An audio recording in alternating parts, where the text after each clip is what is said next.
Okay, you all ready? Yeah. Okay, let's go. Go for it. Hello. Hello, my name is Jasmine Garcia, and I am aspiring quality assurance analyst. Excellent. And I'm also part of Student Ambassador in Europe. Oh, great. Great.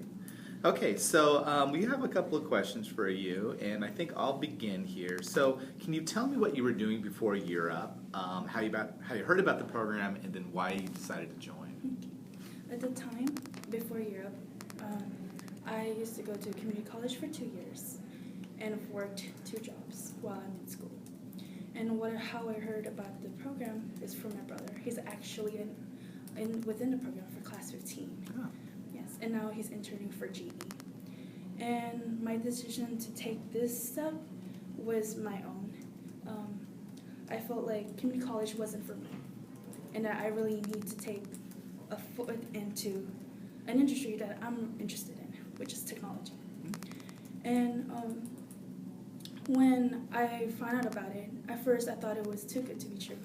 And when I signed up for the info session, that's when I realized it was a step that I need to take to reach the goal that I was going after. Okay, great. You mentioned that you have an interest in technology. Yes. Why do you want to work in tech? I wanted to work in tech to be a part of the gaming industry. I love to game. Since I was growing up, gaming was that one thing that I love to do. And growing up with different technology fascinates me. I've worked with laptops, desktops. I've been frustrated with desktops. It doesn't work. What does it do? So for me, I feel I'm the individual who wants to fix things and paying attention to what is wrong with the object and how am I going to resolve that.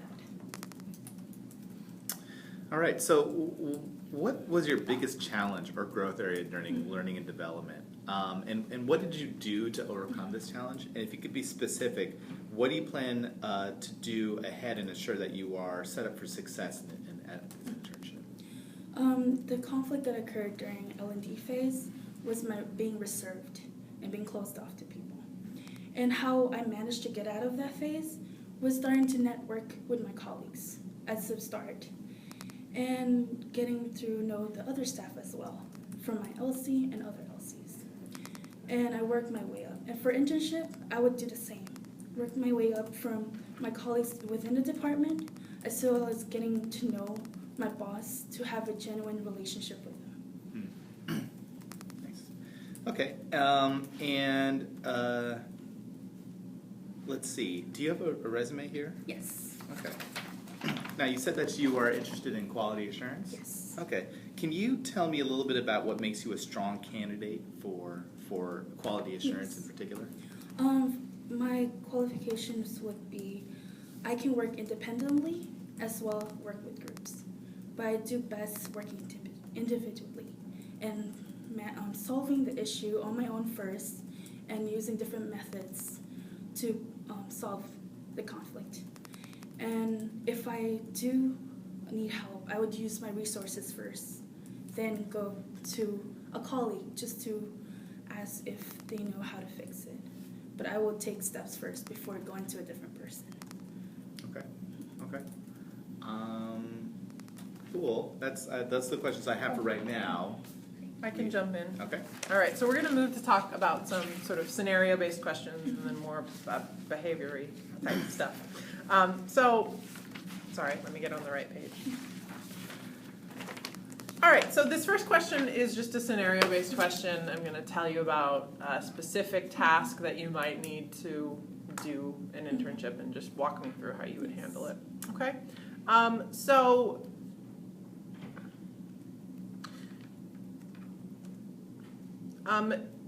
You were on the help desk team, and you have the project to analyze how quickly tickets were closed over the past 2 months.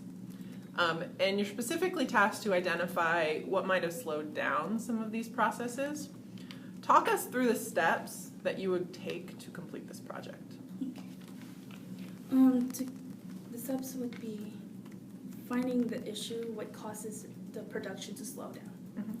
And once I analyzed the issue, I would work my way up to changing to make it into a fast pace. If it slows down again, I would find another method to find another solution to fasten the production of the ticketing. Okay. So you mentioned at the beginning that you would find the issue. Yes, How would you go about finding that issue?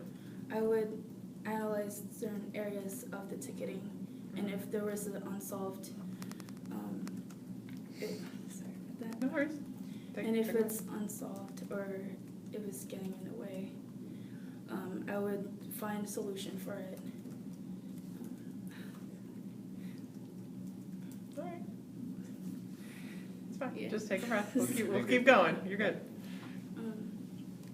And if I couldn't find it, I'll use some resource to look for what is going on with this ticketing and how can I prevent it from happening later on. Okay, great. Thanks, Jordan. All right. So, what do you see as your greatest strength in the workplace? My greatest strength in the workplace would be having that hunger to learn more than expected. I want to be that person who someone can go to if they needed help. And I wanted to learn more about a position. I don't just want to do what's expected to do, I want to go beyond that. Great. What has been, or what makes you stand out among your peers in the workplace? What makes me stand out What makes you stand out? would be my creativity. I like thinking outside of the box. Being the unique thinker, using my critical thinking and to solve with it.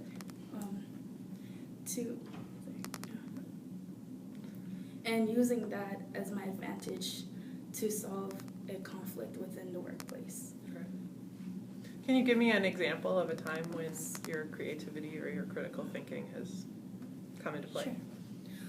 It would be a time when I had to do a business plan, and I gave out ideas. I was the lead of the business plan, and my colleagues had their own ideas, and we had to put it together. And I told them, here's my idea and my proposal. I don't know how you guys are gonna go about it, but we have to decide on a topic that we all can relate to or have passion for.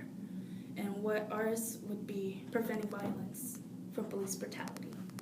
And we agreed on that. And as we agreed on that, we decided to make a plan to present it in front of the class as a business plan and what it was, which the item was called TrueCam. And the item prevents, it would record police activities as it pursues the person that they are questioning, interrogating. And that's the time where I used my ideas and projected it within my group. And how'd that go? It went well. At first we weren't sure, but we executed that in a nice way. Yes. All right. One more of these guys.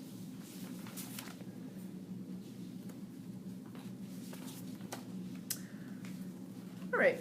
Assume that, this is another scenario question. Assume that you work at a tech company and your manager has asked that you complete a high profile project. Yes. You have no idea where to start. You were not trained on this project or the material that you need to use to complete it. What are you going to do?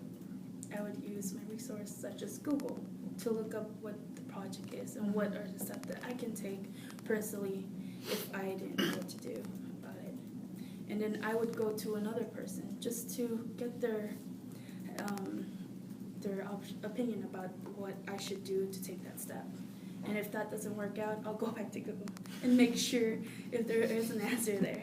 And if not, if our company has its own resources, I would use that too, just to make sure that what I'm doing is correct. And I don't want to give a bad quality of work to my boss just because I didn't know what to do at a project. Okay, great. All right, we ready to move on to the tech demo? Sure. Okay, so we're going to stop recording you now, and then Melody's going to come